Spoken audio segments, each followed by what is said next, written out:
Frankenstein by Mary Shelley, Chapter 9.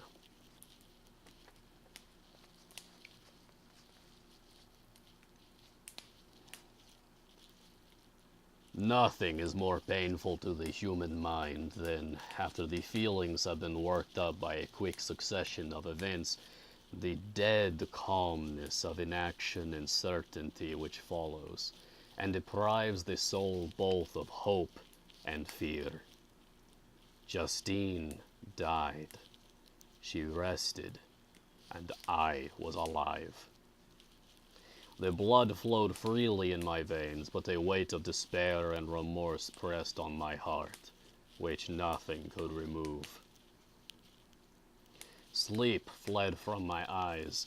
I wandered like an evil spirit, for I had committed deeds of mischief beyond description horrible, and more, much more, I persuaded myself, was yet behind. Yet my heart overflowed with kindness and the love of virtue. I had begun life with benevolent intentions, and thirsted for the moment when I should put them in practice, and make myself useful to my fellow beings. Now all was blasted. Instead of that serenity of conscience which allowed me to look back upon the past with self-satisfaction, and from thence to gather promise of new hopes, I was seized by remorse and the sense of guilt, which hurried me away to a hell of intense tortures, such as no language can describe. This state of mind preyed upon my health, which had perhaps never entirely recovered from the first shock it had sustained. I shunned the face of man. All sound of joy or complacency was torture to me. Solitude was my only consolation, deep, dark, death-like solitude. My father observed with pain the alteration perceptible in my disposition and habits, and endeavored by arguments deduced from the feelings of his serene conscience and guiltless life to inspire me with fortitude, and awaken in me the courage to dispel the dark cloud which brooded over me. "Do you think, Victor," said he, "that I do not suffer also?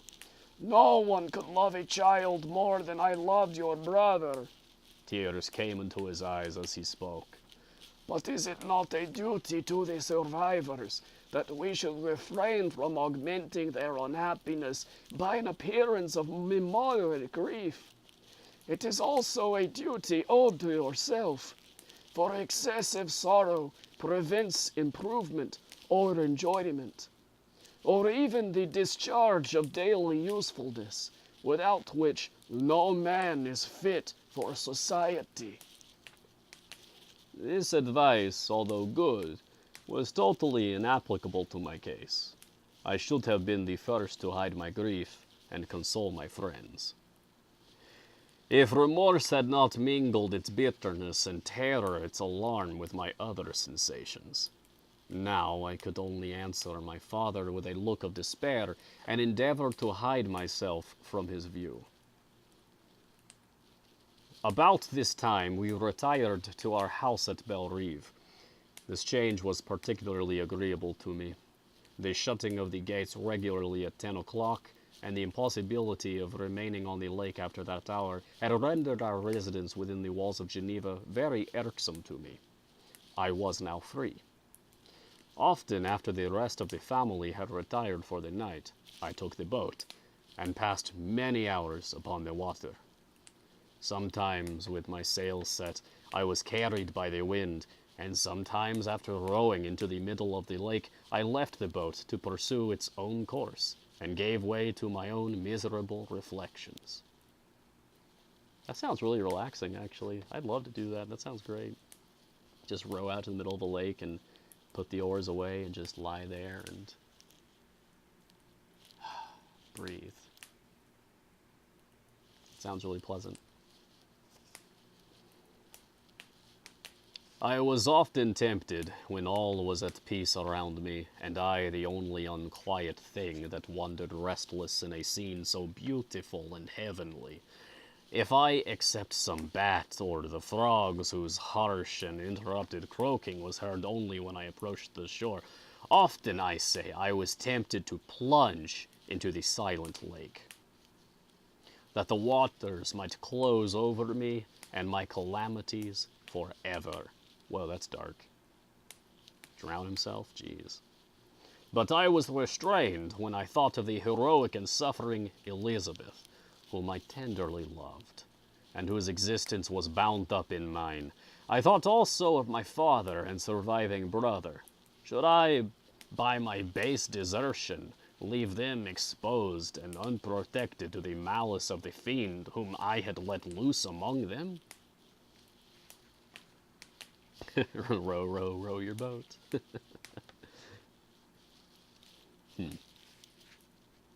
Row, row, row your boat. Can you spot the fiend lurking in the forest? Made by Frankenstein. There you go. At these moments I wept bitterly, and wished that peace would revisit my mind, only that I might afford them consolation and happiness. But that could not be. Remorse extinguished every hope. I had been the author of unalterable evils, and I lived in daily fear, lest the monster whom I had created should perpetrate some new wickedness. I had an obscure feeling that all was not over, and that he would still commit some signal crime, which by its enormity should almost efface the recollection of the past. There was always scope for fear, so long as anything I loved remained behind. My abhorrence of this fiend cannot be conceived. When I thought of him, I gnashed my teeth, my eyes became inflamed, and I ardently wished to extinguish that life which I had so thoughtlessly bestowed. Oh, it's been a while. There's ardently again. One of Mary Shelley's favorite words that showed up in the first few chapters like a dozen times or more. When I reflected on his crimes and malice, my hatred and revenge burst all bounds of moderation. I would have made a pilgrimage to the highest peak of the Andes could I, when there, have precipitated him to their base. I wished to see him again, that I might wreak the utmost extent of abhorrence on his head, and avenge the deaths of William and Justine. Hey, you're partly to blame for Justine too, my dude, and William. I mean, you created the monster. But for Justine especially, you stayed quiet when you didn't have to.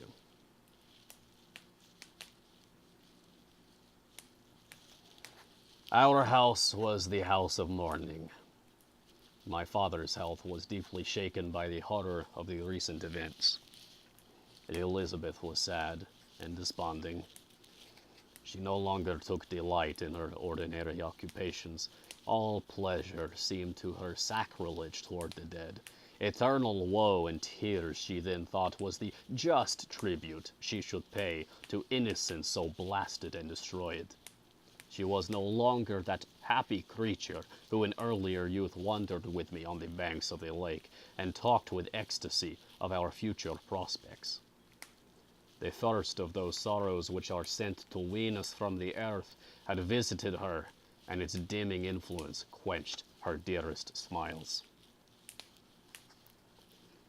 "When I reflect, my dear cousin," said she, "on the miserable death of Justine Moritz, I no longer see the world and its works as they before appeared to me. Before, I looked upon the accounts of vice and injustice that I read in books or heard from others as tales of ancient days or imaginary evils. At least they were remote and more familiar to reason than to the imagination. But now misery has come home, and men appear to me as monsters thirsting for each other's blood." Yeah, kind of accurate for today, too. Yet, I am certainly unjust. Everybody believed that poor girl to be guilty, and if she could have committed the crime for which she suffered, assuredly she would have been the most depraved of human creatures. For the sake of a few jewels, to have murdered the son of her benefactor and friend, a child whom she had nursed from its birth, and appeared to love as if it had been her own. I could not consent to the death of any human being, but certainly I should have thought such a creature unfit to remain in the society of men. But she was innocent. I know, I feel she was innocent. You are of the same opinion, and that confirms me. Alas, Victor, when falsehood can look so like the truth, who can assure themselves of certain happiness? I feel as if I were walking on the edge of a precipice toward which thousands are crowding and endeavoring to plunge me into the abyss. William and Justine were assassinated, and the murderer escapes. He walks about the world free, and perhaps respected. But even if I were condemned to suffer on the scaffold for the same crimes, I would not change places with such a wretch. Vampire references in Frankenstein. Yeah, there are, aren't there? It's interesting. I'm sure it must have influenced Mary Shelley's writing.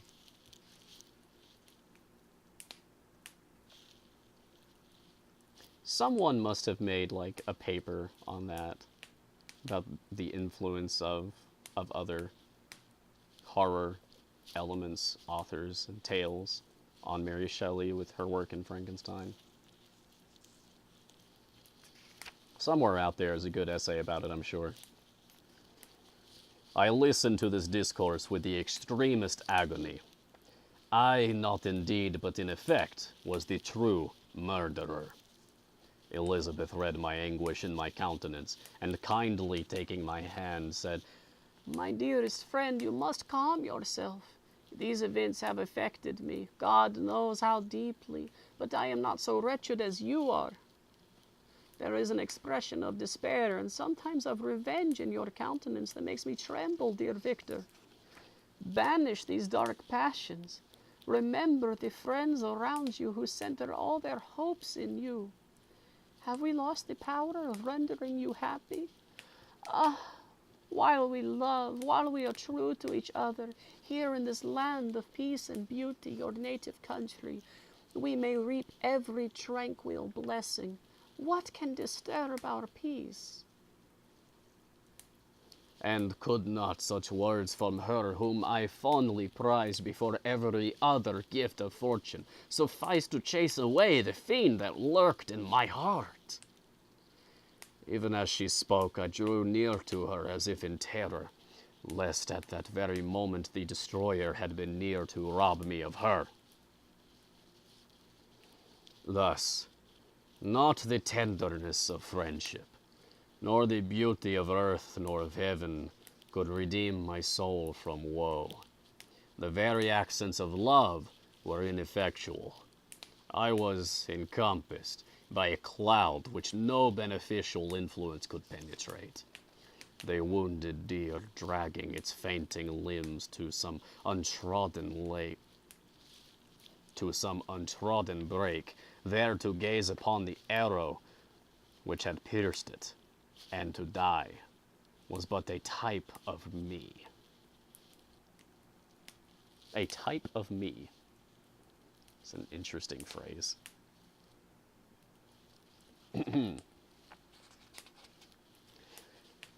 Sometimes I could cope with the sullen despair that overwhelmed me, but sometimes the whirlwind passions of my soul drove me to seek... Oh. Well, thank you, random compliment guy. That how delightful! Thank you so much. Hey, you're a great fit here, since I'm part of the positivity Twitch group, so I really appreciate that. Deeply respect the bigger beard in the room. Would you believe it used to be much longer? It came down to about here. I cut off like over half of it. Just like a month or so ago.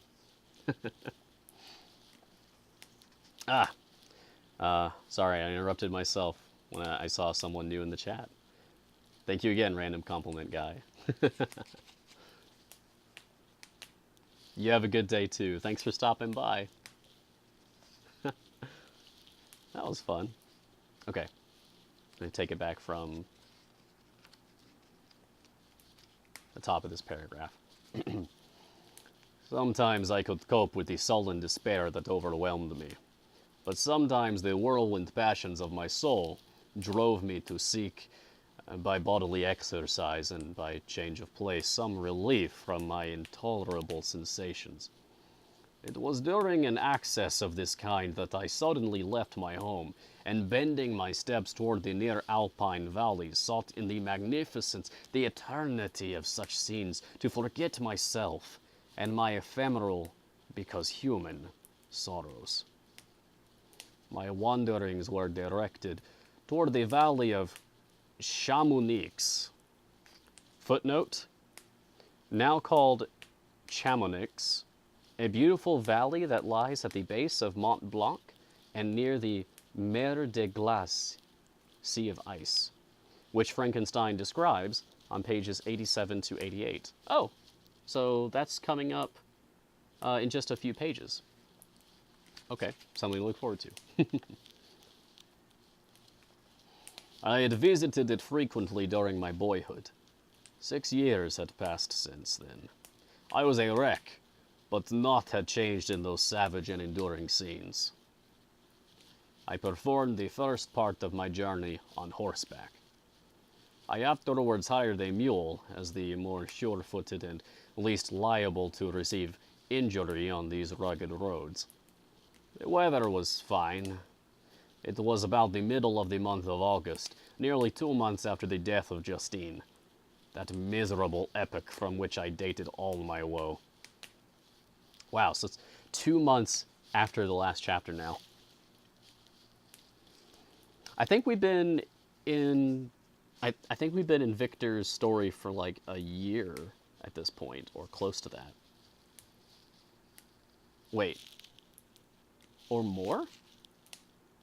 Wasn't there like a 2-year time skip? Boy, it's hard to remember sometimes.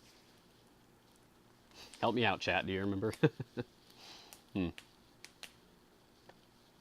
The weight upon my spirit was sensibly lightened as I plunged yet deeper in the ravine of Arve.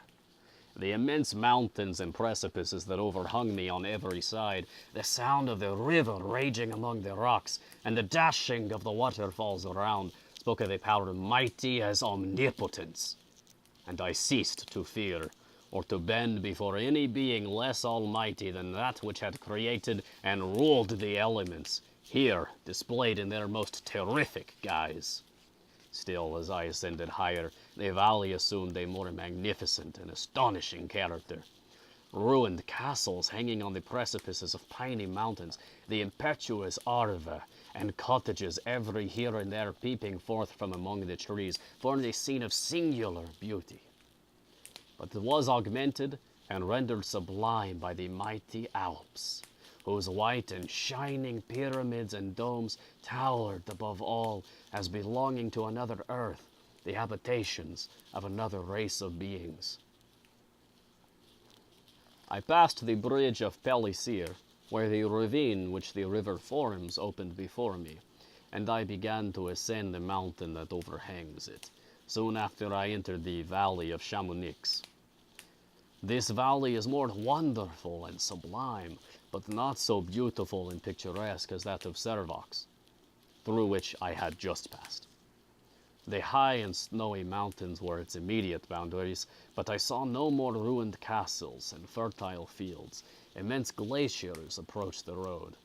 I heard the rumbling thunder of the falling avalanche, and marked the smoke of its passage. Mont Blanc, the supreme and magnificent Mont Blanc, raised itself from the surrounding aiguilles? Aiguilles,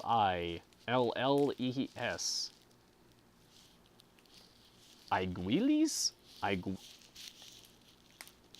The surrounding aiguilles, and its tremendous dome overlooked the valley. Footnote: Frankenstein is contrasting the rounded cone or dome, dome, of Mont Blanc with the pointed peaks, aiguilles, that surround it. Okay, so the peaks are called, like the pointed peaks are called Aiguilles. I don't know if that's French or Latin or what. And rounded top mountains, the tops are called domes. I love how we learn things on this stream. It's really fun. A tingling, long-lost sense of pleasure often came across me during this journey. Some turn in the road, some new object, suddenly perceived and recognized, reminded me of days gone by, and were associated with the light-hearted gaiety of boyhood. The very winds whispered in soothing accents, and maternal nature bade me weep no more. Then again the kindly influence ceased to act. I found myself fettered again to grief, and indulging in all the misery of reflection. Then I spurred on my animal, striving so to forget the world, my fears, and more than all myself. Or in a more desperate fashion, I alighted and threw myself on the grass, weighed down by horror and despair. At length I arrived at the village of Chamonix. Exhaustion succeeded to the extreme fatigue both of body and of mind which I had endured. For a short space of time I remained at the window, watching the pallid lightnings that played above Mont Blanc, and listening to the rushing of the Arve, which pursued its noisy way beneath. The same lulling sounds acted as a lullaby to my too keen sensations. When I had placed my head upon my pillow, sleep crept over me. I felt it as it came, and blessed the giver of oblivion. Alright, that's the end of that chapter. Oh, it looks like chapter 10 is only like 5 pages. Is 11 longer? No, 11's pretty short too. Only got 12 pages left to go. We might actually finish this in an hour. That'd be good.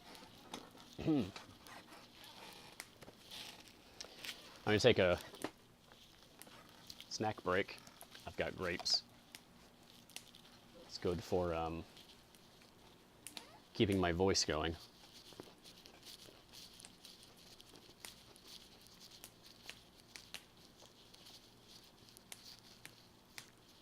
You know, I do actually see a couple other names in the chat that I usually don't see around here. Don't know if you guys are lurkers or if you're bots. But you're welcome all the same, either way.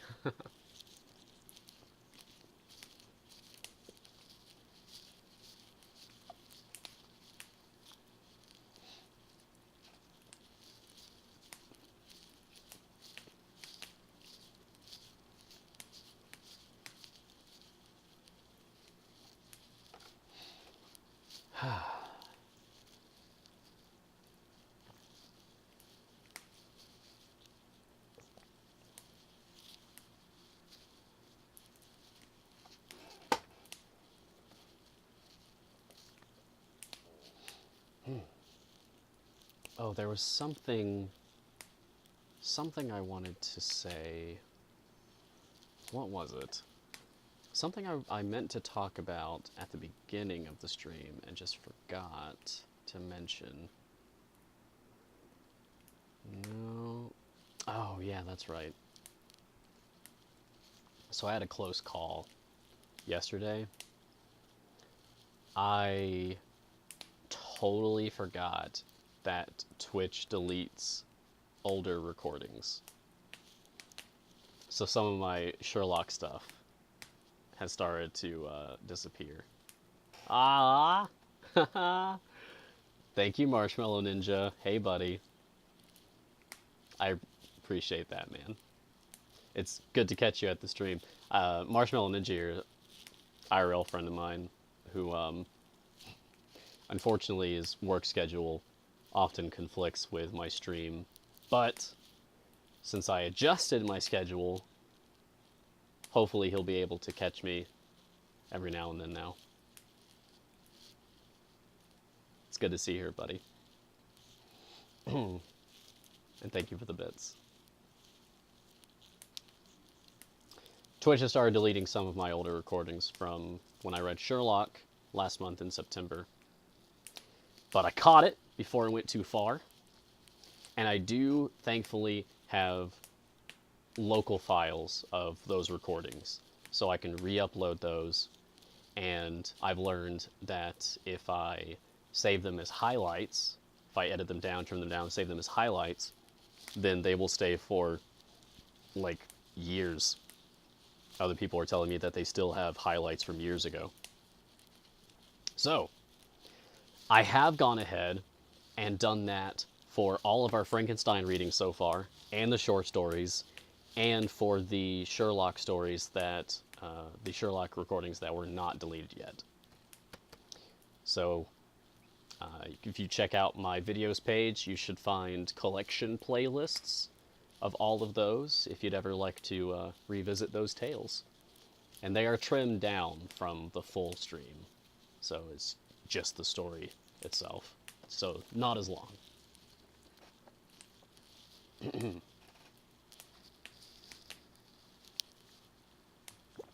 Alright. Chapter 10.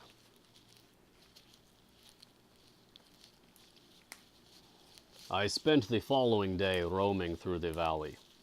I stood beside the sources of the Arveiron. Footnote, branches of the river Arve, which take their rise in a glacier that with slow pace is advancing down from the summit of the hills to barricade the valley. The abrupt sides of vast mountains were before me. The icy wall of the glacier overhung me. A few shattered pines were scattered around, and the solemn silence of this glorious presence chamber of imperial nature was broken only by the bawling waves. Oh, brawling waves, not crying waves, fighting waves. Or the fall of some vast fragment, the thunder sound of the avalanche, or the cracking reverberated along the mountains of the accumulated ice, which, through the silent working of immutable laws, was ever and anon rent and torn, as if it had been but a plaything in their hands. Wow, that sentence was 8 lines long. Yeesh. Calm down, Mary Shelley, come on. These sublime and magnificent scenes afforded me the greatest consolation that I was capable of receiving. First Josh. Thank you, buddy. Hi, welcome. Thank you for hosting me. Sash stuck at work. Stuck at work. Ah, okay. Well, thank you, anonymous friend who I will not name, for hosting me, so that no one tattles on you at work. Still, appreciate that. Hi.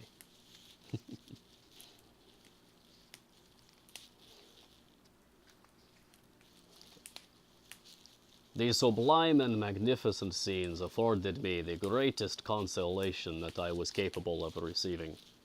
They elevated me from all littleness of feeling, and although they did not remove my grief, they subdued and tranquilized it. In some degree also they diverted my mind from the thoughts over which it had brooded for the last month. I retired to rest at night. My slumbers, as it were, waited on and ministered to by the assemblance of grand shapes which I had contemplated during the day.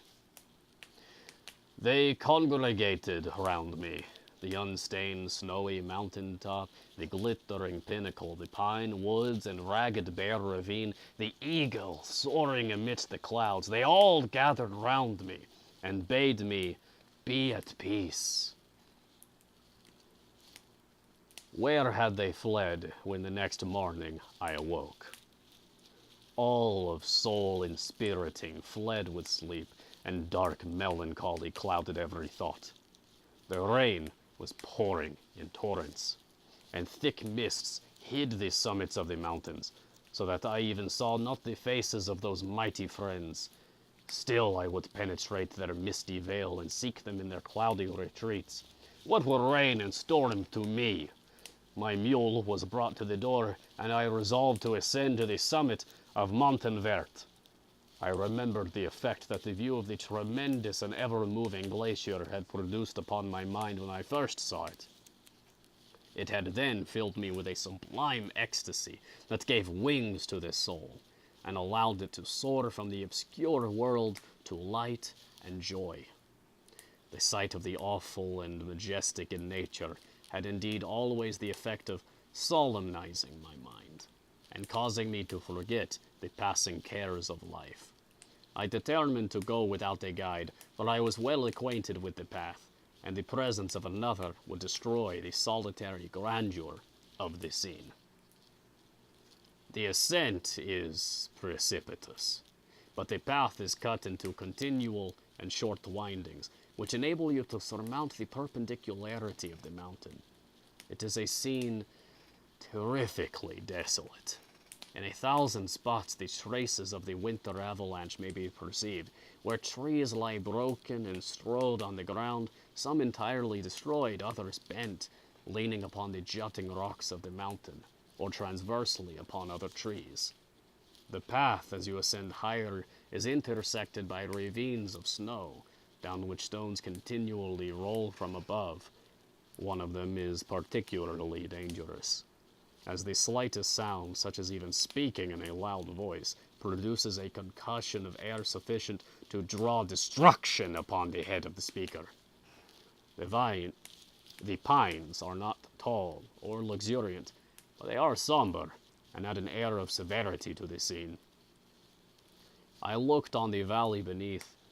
Vast mists were rising from the rivers which ran through it, and curling in thick wreaths around the opposite mountains, whose summits were hid in the uniform clouds, while rain poured from the dark sky and added to the melancholy impression I received from the objects around me. Alas! Why does man boast of sensibilities superior to those apparent in the brute? It only renders them more necessary beings. If our impulses were confined to hunger, thirst, and desire, we might be nearly free. But now we are moved by every wind that blows, and a chance word or scene that word may convey to us. And here appears to be another poetic passage. Prose. Perhaps this is also from the Ancient Mariner. Let me check real quick, because there's also notes in the back about many, many, many things, and usually I skip these, but... Okay, so what I'm about to read is a quotation of the last stanza of Percy Shelley's Mutability, which is a poem that explores the certainty of change in human existence. Okay. And I think I'll just read this with a normal voice. Percy Shelley's Mutability. We rest. A dream has power to poison sleep. We rise. One wandering thought pollutes the day. We feel, conceive or reason, laugh or weep, embrace fond woe, or cast our cares away. It is the same, for be it joy or sorrow, the path of its departure still is free. Man's yesterday may ne'er be like his morrow. Naught may endure but mutability. That was nice. I like that. It's a simple A, B, A, B, C, D, C, D rhyme scheme, but I like it. It was nearly noon when I arrived at the top of the ascent. For some time I sat upon the rock that overlooks the sea of ice. A mist covered both that and the surrounding mountains. Presently, a breeze dissipated the cloud, and I descended upon the glacier. The surface is very uneven, rising like the waves of a troubled sea, descending low and interspersed by rifts that sink deep. The field of ice is almost a league in width, but I spent nearly 2 hours in crossing it. The opposite mountain is a bare perpendicular rock. From the side where I now stood, Montanvert was exactly opposite, at the distance of a league, and above it rose Mont Blanc in awful majesty. I remained in a recess of the rock, gazing on this wonderful and stupendous scene. The sea, or rather the vast river of ice, wound among its dependent mountains, whose aerial summits hung over its recesses. Their icy and glittering peaks shone in the sunlight over the clouds. My heart, which was before sorrowful, now swelled with something like joy. I exclaimed, "Wandering spirits, if indeed ye wander, and do not rest in your narrow beds, allow me this faint happiness, or take me as your companion away from the joys of life." As I said this, I suddenly beheld the figure of a man at some distance, advancing toward me with superhuman speed. He bounded over the crevices in the ice, among which I had walked with caution. His stature also, as he approached, seemed to exceed that of a man. I was troubled. A mist came over my eyes, and I felt a faintness seize me, but I was quickly restored by the cold gale of the mountains. I perceived, as the shape came nearer, sight tremendous and abhorred, that it was the wretch whom I had created. I trembled with rage and horror, resolving to await his approach, and then close with him in mortal combat. He approached. His countenance bespoke bitter anguish, combined with disdain and malignity, while its unearthly ugliness rendered it almost too horrible for human eyes. But I scarcely observed this. Rage and hatred had at first deprived me of utterance, and I recovered only to overwhelm him with words expressive of furious detestation and contempt. Frankenstein's monster is so fast. Apparently. What can't this creature do? "Devil!" I exclaimed. "Do you dare approach me? And do not you fear the fierce vengeance of my arm wreaked on your miserable head? Begone, vile insect! Or rather stay, that I may trample you to dust. Oh, that I could, with the extinction of your miserable existence, restore those victims whom you have so diabolically murdered." Unearthly ugliness. Yeah. Victor is so rude to this poor creature. What did this guy ever do to him? Like, all we know for absolute certainty is that Victor Frankenstein is repulsed by his creation. And the guilt of the creature being complicit in criminal acts is not confirmed. It's just he thinks that the creature killed William.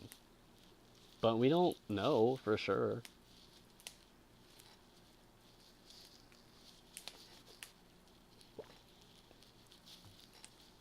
And I like that. I like that ambiguity. It makes it a far more tantalizing tale. A part of me actually wants to root for the creature, you know? Because Victor is kind of a jerk and a creep. Like, he goes on and on about all his moralizing, but he's layered. Like, he believes himself to be a good person, but some of his beliefs and behaviors are really telling of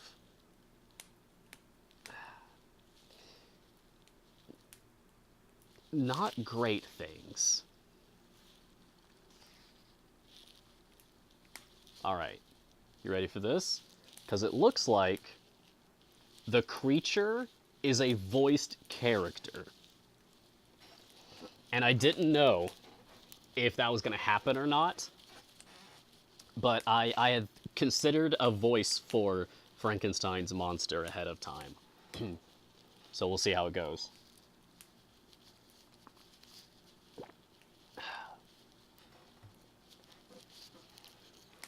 This is going to be really like low and rumbling. So if you guys in the chat could tell me if this is really bad on the microphone, I'd appreciate that. If it's good, then cool. We'll just keep going. Right, so Victor is yelling at the creature,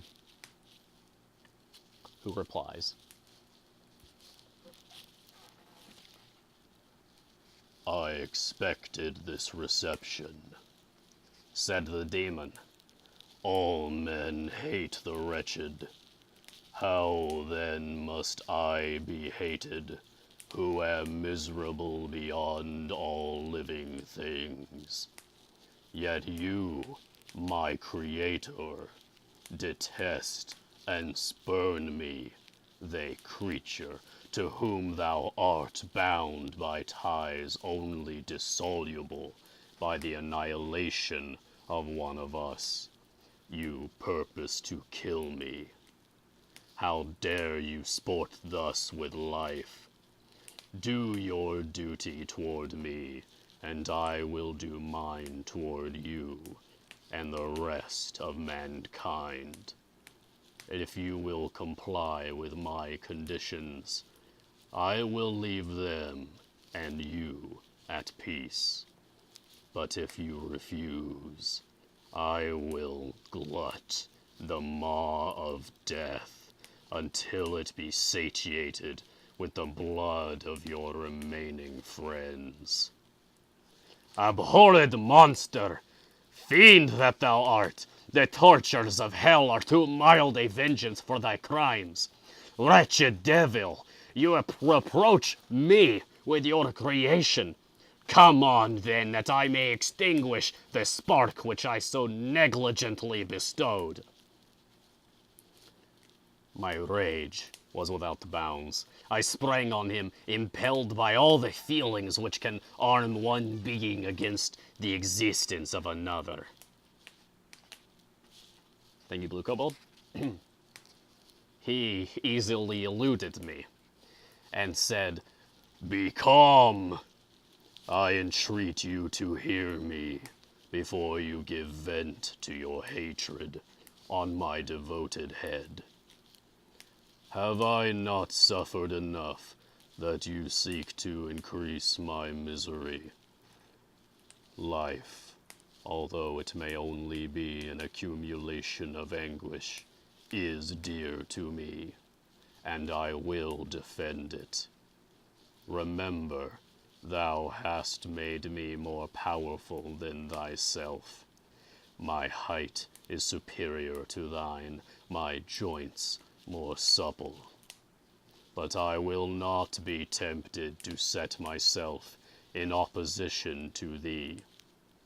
I am thy creature, and I will be even mild and docile to my natural lord and king, if thou wilt also perform thy part, the which thou owest me.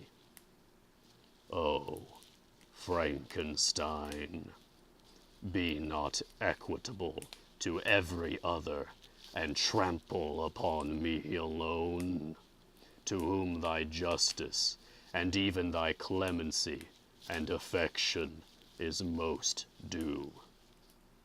Remember that I am thy creature. I ought to be thy Adam, but I am rather the fallen angel, whom thou drivest from joy for no misdeed. Everywhere I see bliss, from which I alone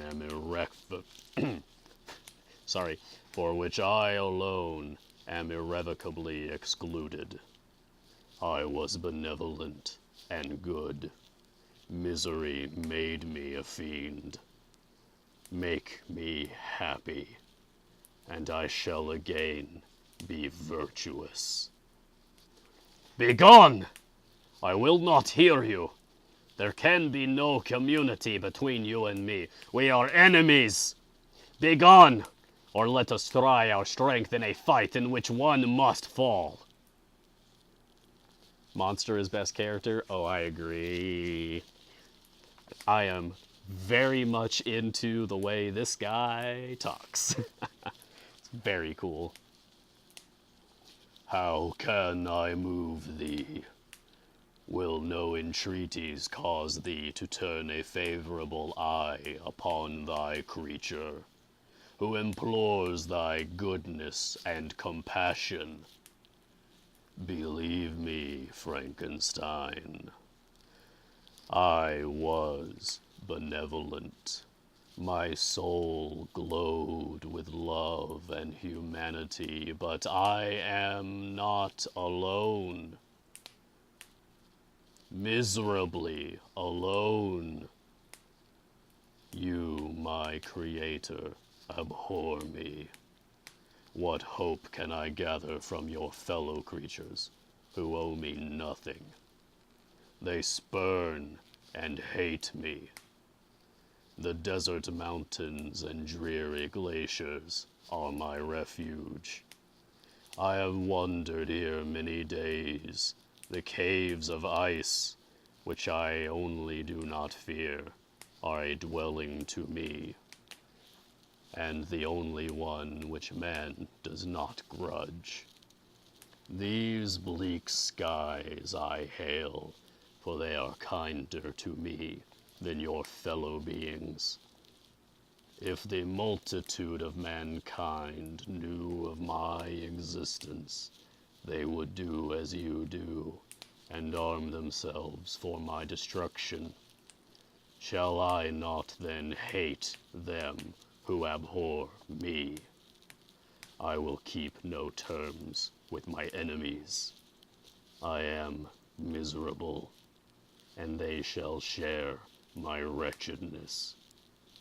Yet it is in your power to recompense me and deliver them from an evil which it only remains for you to make so great that not only you and your family, but thousands of others shall be swallowed up in the whirlwinds of its rage.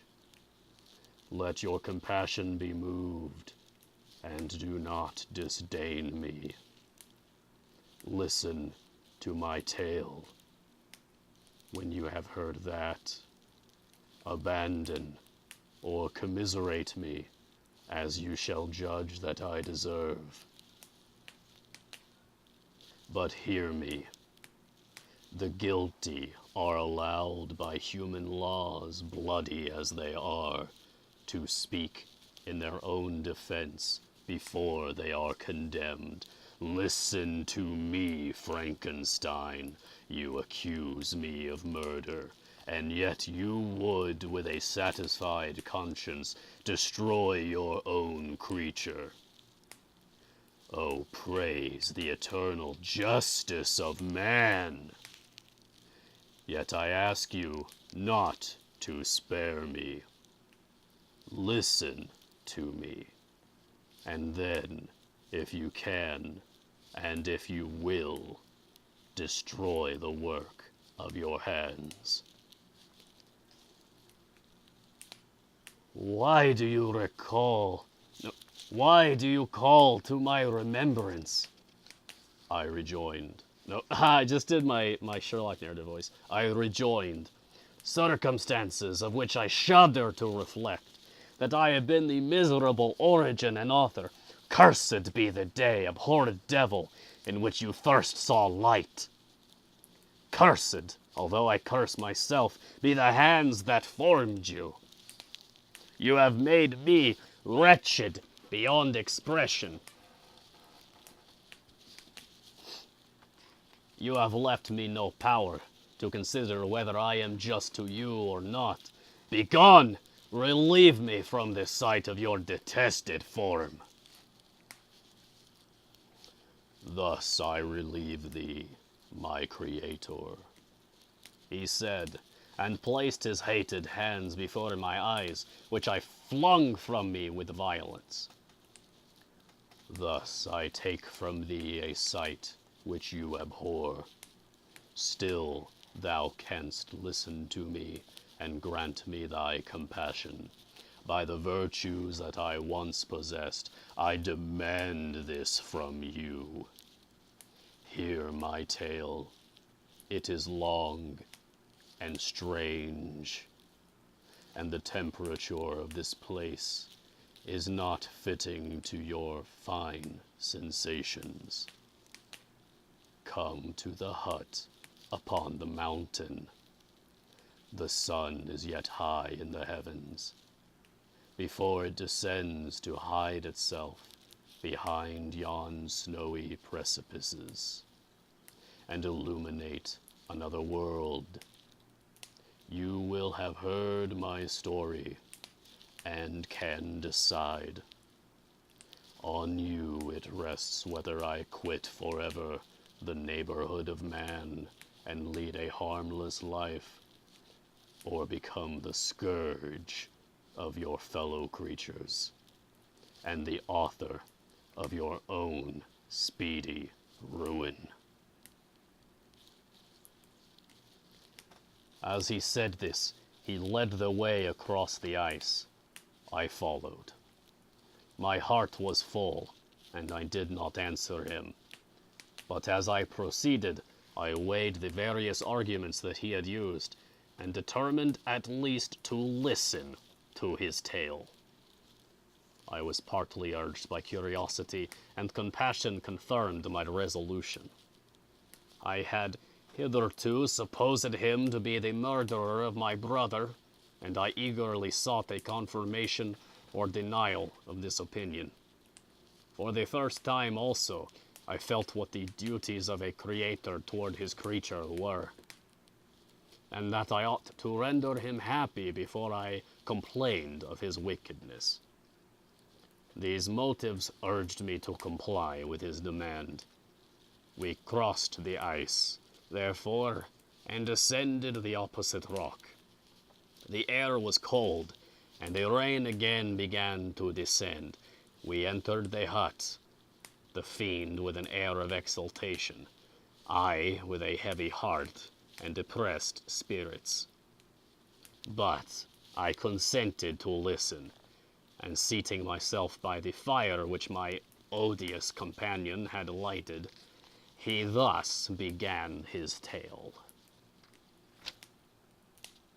And that's the end of that chapter. So we are going to hear the tale of the creature, and this will be the last chapter that I read today. And looks like it's 7 pages long. And before I do that, I'm gonna eat some more grapes. You guys liking it so far? We got to meet the creature, finally, halfway through the book. So I'm excited about that.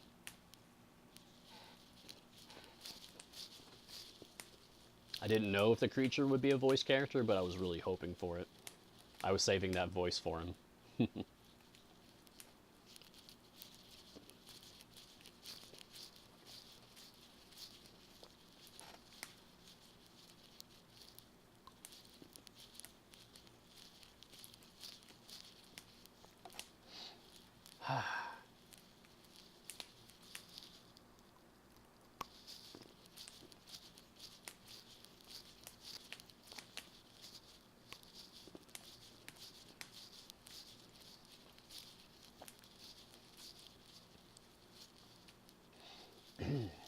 All right.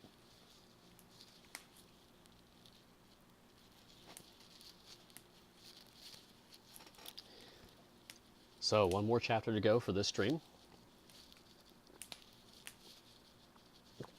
Should finish in about half an hour or so, give or take.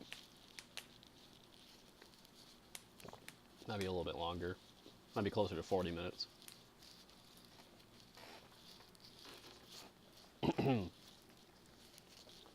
Chapter 11.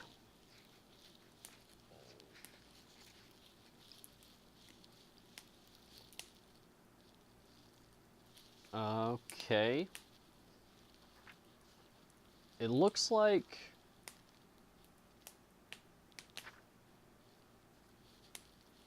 It looks like the whole chapter is with the voice of Frankenstein.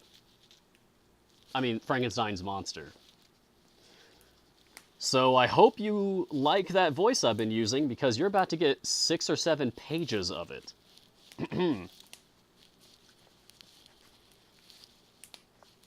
All right. Chapter 11.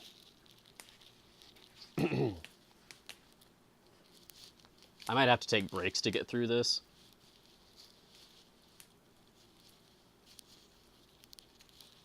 It's a good voice, it's just taxing.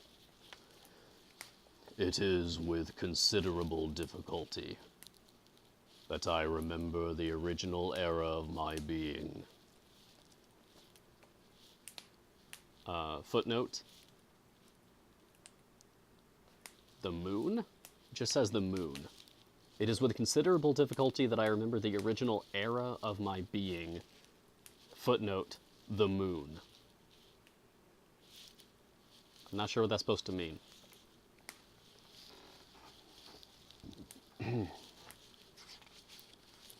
All the events of that period appear confused and indistinct. A strange multiplicity of sensations seized me, and I saw, felt, heard, and smelt at the same time, and it was indeed a long time before I learned to distinguish between the operations of my various senses. By degrees, I remember a stronger light pressed upon my nerves, so that I was obliged to shut my eyes. Darkness then came over me and troubled me, but hardly had I felt this when, by opening my eyes, as I now suppose, the light poured in upon me again. I walked, and, I believe, descended. But I presently found a great alteration in my sensations. Before, dark and opaque bodies had surrounded me, impervious to my touch or sight. But I now found that I could wander on at liberty, with no obstacles which I could not either surmount or avoid. The light became more and more oppressive to me, and the heat wearying me as I walked, I sought a place where I could receive shade. This was the forest near Ingolstadt, and here I lay by the side of a brook, resting from my fatigue, until I felt tormented by hunger and thirst. This roused me from my nearly dormant state, and I ate some berries which I found hanging on the trees or lying on the ground. I slaked my thirst at the brook, and then lying down, was overcome by sleep. Yeah, I guess he means that the original era of his being was at night. Maybe he means, like, the particular phase of the moon that it was at the time. I don't know. Strange. It was dark when I awoke. I felt cold also, and half frightened, as it were instinctively finding myself so desolate. Before I had quitted your apartment on a sensation of cold, I had covered myself with some clothes, but these were insufficient to secure me from the dews of night. I was a poor, helpless, miserable wretch. I knew and could distinguish nothing, but feeling pain invade me on all sides, I sat down and wept. Soon a gentle light stole over the heavens and gave me a sensation of pleasure. I started up and beheld a radiant form rise from among the trees. Oh, I apparently misspoke. When I did that footnote earlier, that's actually for the radiant form rising from among the trees, and not the original era of my being. That's why that was confusing. So, when he says that he beheld a radiant form rising among the trees, that's the moon. That's the footnote. I gazed with a kind of wonder. It moved slowly, but it enlightened my path, and I again went out in search of berries. I was still cold when under one of the trees I found a huge cloak with which I covered myself and sat down upon the ground. No distinct ideas occupied my mind. All was confused. I felt light and hunger and thirst and darkness. Innumerable sounds rung in my ears, and on all sides various scents saluted me. The only object that I could distinguish was the bright moon, and I fixed my eyes on that with pleasure. Several changes of day and night passed, and the orb of night had greatly lessened when I began to distinguish my sensations from each other. I gradually saw plainly the clear stream that supplied me with drink, and the trees that shaded me with their foliage. I was delighted when I first discovered that a pleasant sound, which often saluted my ears, proceeded from the throats of the little winged animals who had often intercepted the light from my eyes. I began also to observe with greater accuracy the forms that surrounded me, and to perceive the boundaries of the radiant roof of light which canopied me. Sometimes I tried to imitate the pleasant songs of the birds, but was unable. Sometimes I wished to express my sensations in my own mode, but the uncouth and inarticulate sounds which broke from me frightened me into silence again. Berries. Yeah, that was intentional. I just felt like saying berries in a really ominous tone. Berries.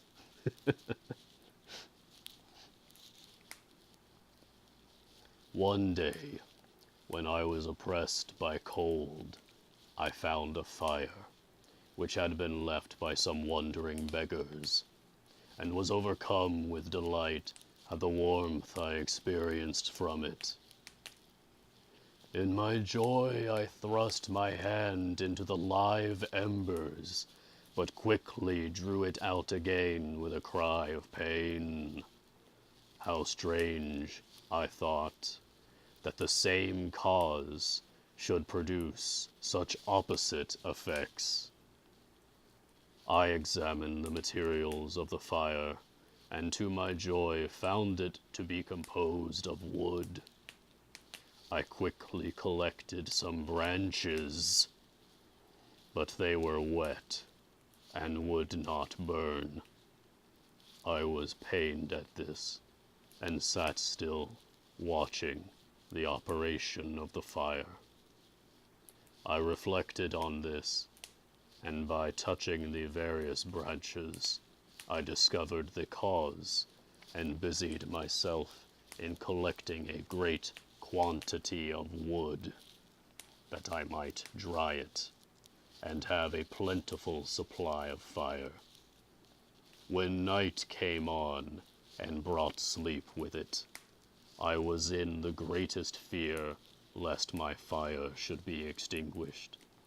I covered it carefully with dry wood and leaves, and placed wet branches upon it, and then, spreading my cloak, I lay on the ground and sunk into sleep.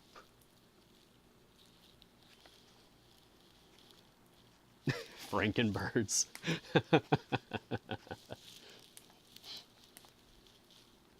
This is really interesting. Like, Frankenstein's monster is suddenly like the latest contestant on Survivor.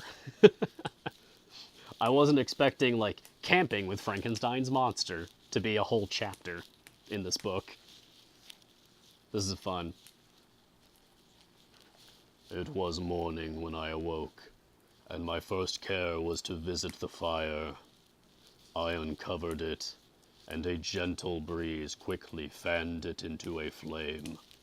I observed this also, and contrived a fan of branches which roused the embers when they were nearly extinguished. When night came again, I found, with pleasure, that the fire gave light as well as heat, and that the discovery of this element was useful to me in my food, for I found some of the offals that the travelers had left had been roasted, and tasted much more savory than the berries I gathered from the trees. I tried, therefore, to dress my food in the same manner, placing it on the live embers. I found that the berries were spoiled by this operation, and the nuts and roots much improved. Now he's a chef.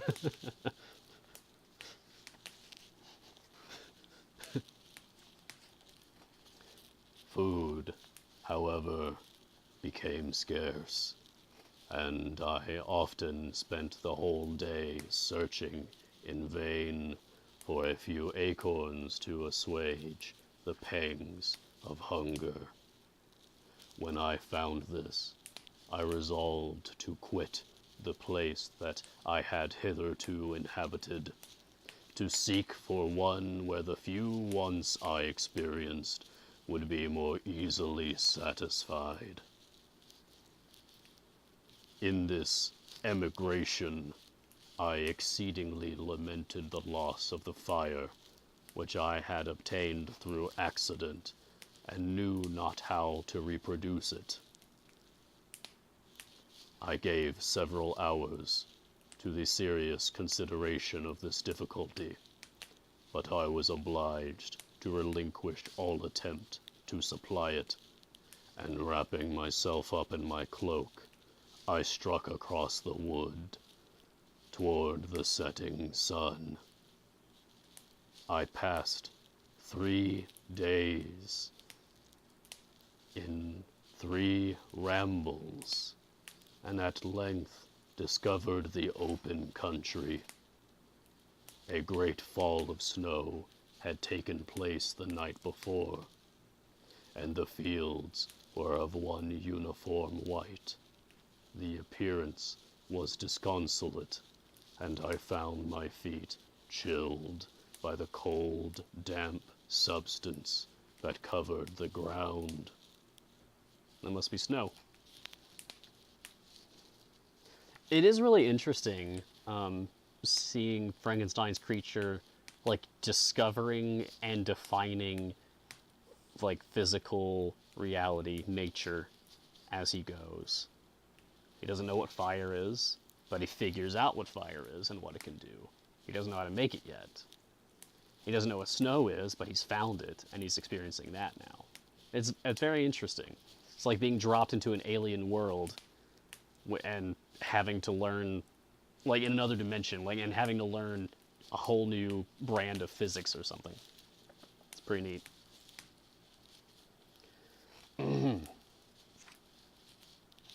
It was about 7 in the morning, and I longed to obtain food and shelter. At length, I perceived a small hut on a rising ground, which had doubtless been built for the convenience of some shepherd. This was a new sight to me, and I examined the structure with great curiosity. Finding the door open, I entered. An old man sat in it near a fire, over which he was preparing his breakfast. He turned on hearing a noise, and perceiving me, shrieked loudly, and quitting the hut, ran across the fields with a speed of which his debilitated form hardly appeared capable.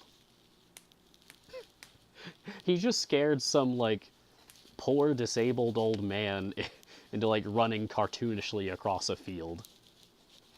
Okay. His appearance, different from any I had ever before seen, and his flight, somewhat surprised me. But I was enchanted by the appearance of the hut. Here the snow and rain could not penetrate. The ground was dry, and it presented to me then as exquisite and divine a retreat as pandemonium appeared to the daemons of hell after their sufferings in the lake of fire. I greedily devoured the remnants of the shepherd's breakfast, which consisted of bread, cheese, milk, and wine. The latter, however, I did not like. Then, overcome by fatigue, I lay down among some straw and fell asleep. It was noon when I awoke, and allured by the warmth of the sun, which shone brightly on the white ground, I determined to recommence my travels, and depositing the remains of the peasant's breakfast in a wallet I found, I proceeded across the fields for several hours, until at sunset I arrived at a village. How miraculous did this appear! The huts, the neater cottages, and stately houses engaged my admiration by turns. The vegetables in the gardens, the milk and cheese that I saw placed at the windows of some of the cottages allured my appetite. One of the best of these I entered, but I had hardly placed my foot within the door before the children shrieked, and one of the women fainted. The whole village was roused. Some fled, some attacked me, until, grievously bruised by stones and many other kinds of missile weapons, I escaped to the open country and fearfully took refuge in a low hovel, quite bare, and making a wretched appearance after the palaces I had beheld in the village.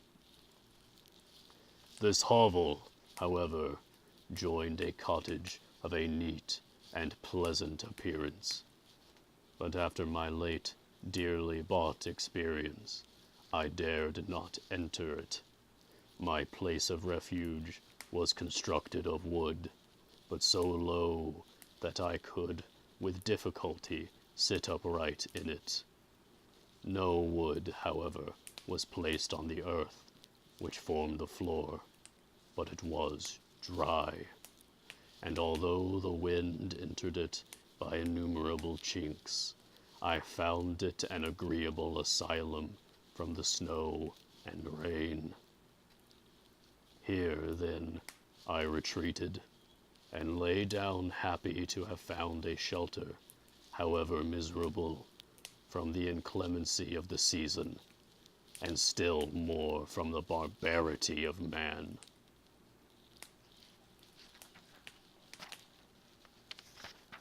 Whew, okay. Half a paragraph and then 3 more pages. Might take a break soon. As soon as morning dawned, I crept from my kennel, that I might view the adjacent cottage, and discover if I could remain in the habitation I had found. It was situated against the back of the cottage, and surrounded on the sides, which were exposed by a pigsty and a clear pool of water. One part was open, and by that I had crept in.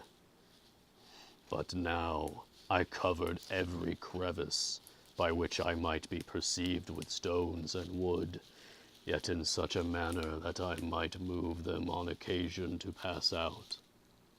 All the light I enjoyed came through the sty, and that was sufficient for me. Yeah, I keep having to clear my throat. Whew. I'm sure Frankenstein's monster has more to say throughout this text. I'm just hoping that it's not all at once like this again.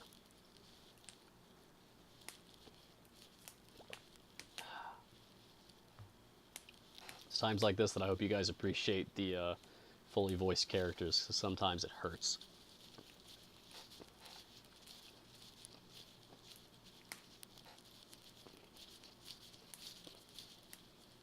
But moreover, I hope that you're just enjoying it in general. It's really exciting to have finally met the creature and to hear his side of the story. Although, bear in mind that this is the creature story as recounted by the creature, as recounted by Victor Frankenstein to Robert Walton.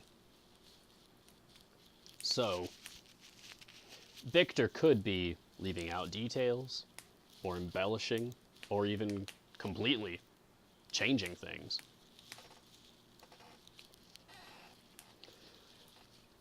What I find really interesting is like the meta that's happening right now. There's something meta about this.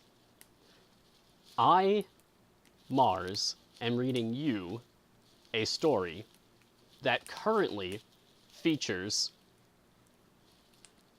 a character telling a story by a fire to the actual speaker and narrator of the story that I'm reading to you. There's some weird layers going on here. Be prepared for some fan art soon. Oh boy. I love fan art. Please. the last time someone made me fan art, I used it as my alert for followers last month.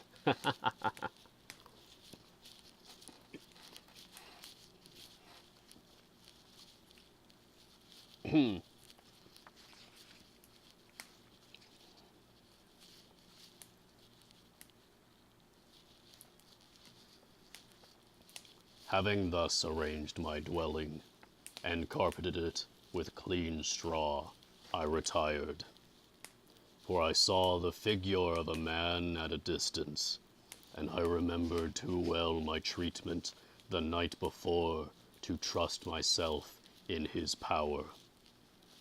I had first, however, provided for my sustenance for that day by a loaf of coarse bread, which I purloined, and a cup with which I could drink, more conveniently than from my hand, of the pure water which flowed by my retreat. The floor was a little raised, so that it was kept perfectly dry, and by its vicinity to the chimney of the cottage, it was tolerably warm.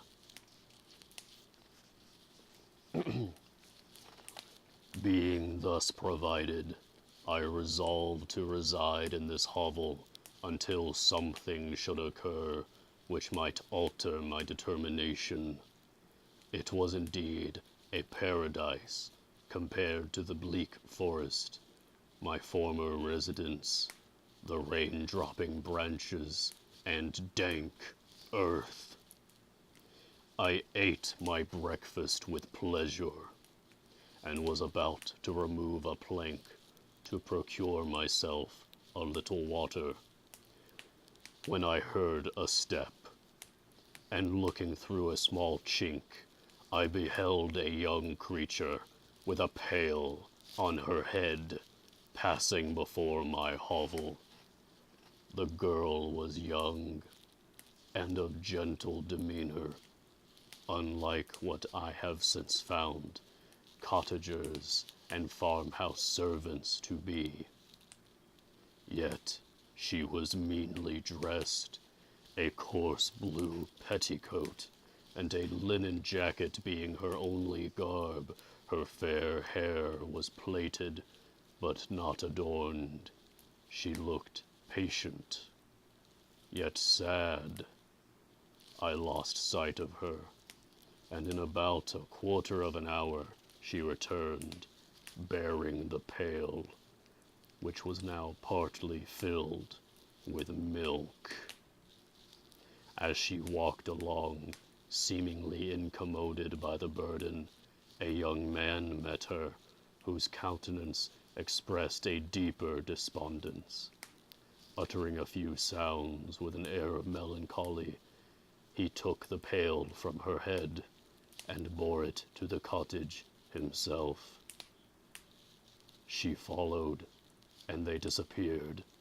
Presently I saw the young man again, with some tools in his hand, cross the field behind the cottage, and the girl was also busied, sometimes in the house, and sometimes in the yard. Frankenstein's monster, he is like an old man just telling a story that's going nowhere.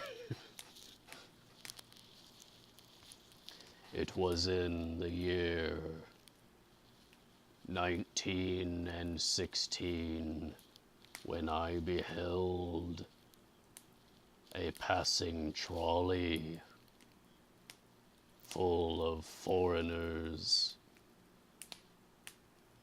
Upon my village they came. Just whatever comes to mind. This guy's just talking about anything. Alright. He's not much of a storyteller, that's for sure. I definitely prefer Victor. It's a fun voice, though. On examining my dwelling, I found that one of the windows of the cottage had formerly occupied a part of it, but the panes had been filled up with wood.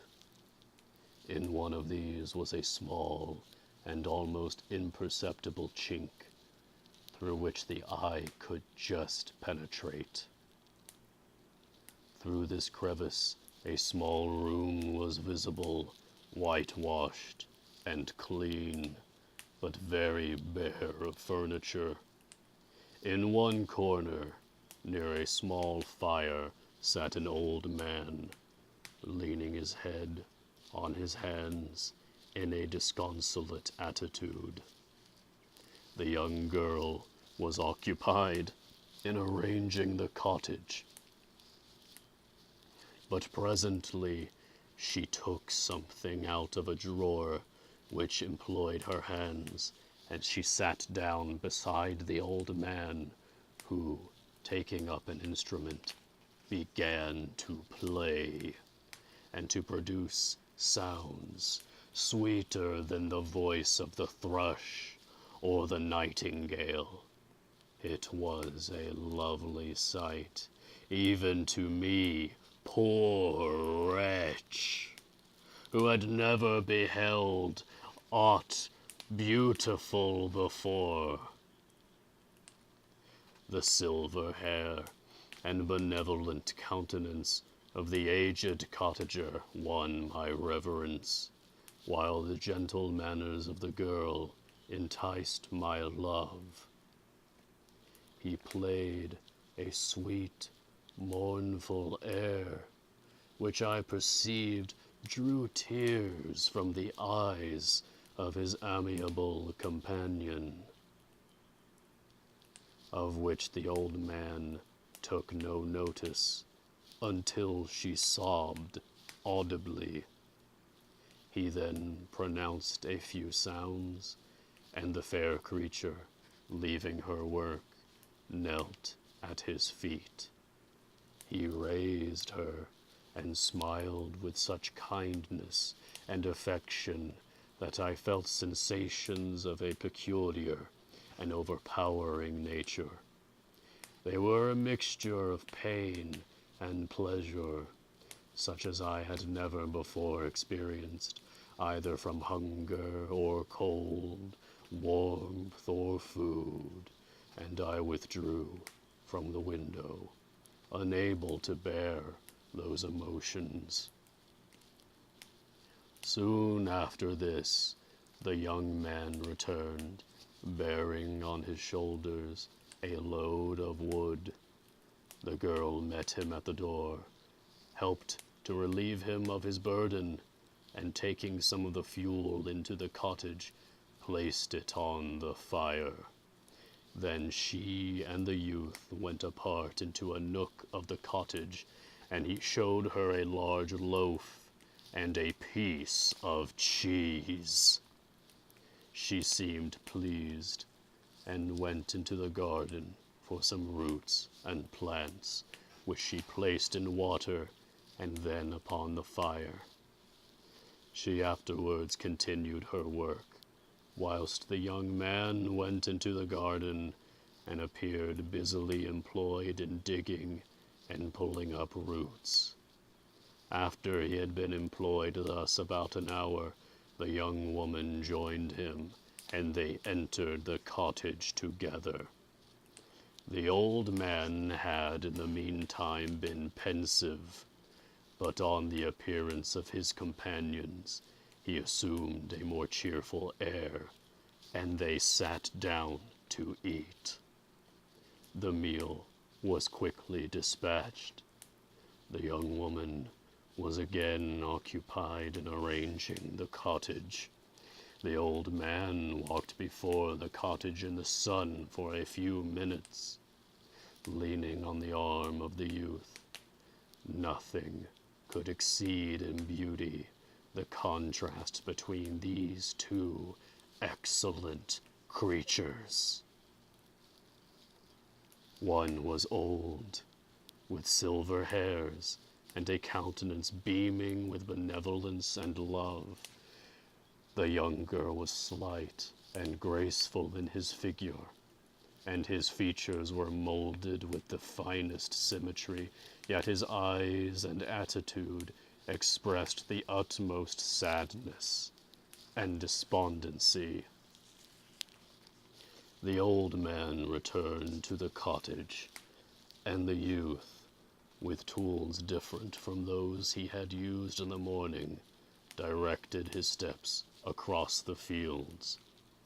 Night quickly shut in, but, to my extreme wonder, I found that the cottagers had a means of prolonging light by the use of tapers, and was delighted to find that the setting of the sun did not put an end to the pleasure I experienced in watching my human neighbors. In the evening, the young girl and her companion were employed in various occupations which I did not understand, and the old man again took up the instrument which produced the divine sounds that had enchanted me in the morning. So soon as he had finished, the youth began, not to play, but to utter sounds that were monotonous, and neither resembling the harmony of the old man's instrument, nor the songs of the birds. I since found that he read aloud, but at that time I knew nothing of the science of words or letters.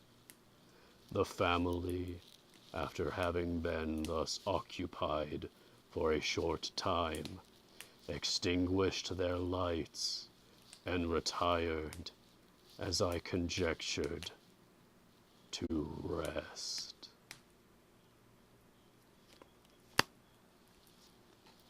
And that's the end of the chapter.